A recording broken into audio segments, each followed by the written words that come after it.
好，来乡亲啊，继续来看台湾的道路安全，再度将做国际注目的焦点。加拿大政府最近来公布着台湾旅游的建议，特别点名台湾的机车族，讲因无守法抢磅，呼吁加拿大民众到台湾游览要特别小心。那咱的观光署是来回应讲，即摆伫台湾汽车拢会让行人。 台北桥的机车水墙是外国人眼内的台湾机场，不过世界看到骑车的民众，煞嘛是因心中的交通危机。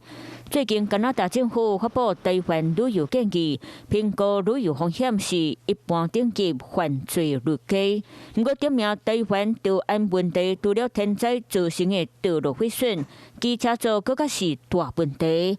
讲台湾人骑奥多麦无守法个闯磅，建议来台湾旅游莫体验骑车或者是坐奥多麦，行路骑铁马嘛拢要加注意，行人尽量行天桥。 I have issues in Canada too with road safety and drivers and speed, so it's not too different. Sidewalks are wide. Some of the mini streets a little tight, but they get the little green path, which is nice. But it's a little cautious because the road bikes they go through a lot of little spots. So other than that, just keeping an eye out. Yeah.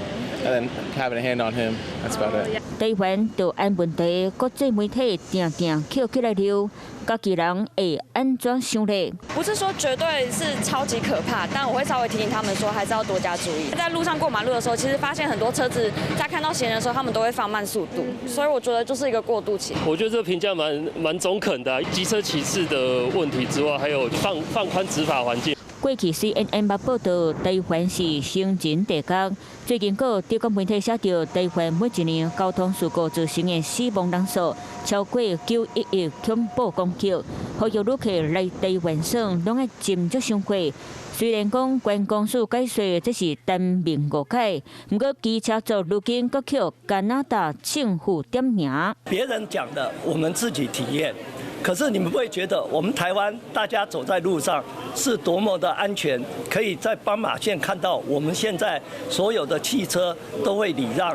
对台湾的交通具有信心，不过台湾治安问题真侪摆将做国际话题，要如何改善，嘛将做重要课题。 Hello， 我是林仙怡。想要抢先掌握最及时的新闻资讯吗？赶快订阅、按赞、开启小铃铛，锁定华视新闻 YouTube 频道。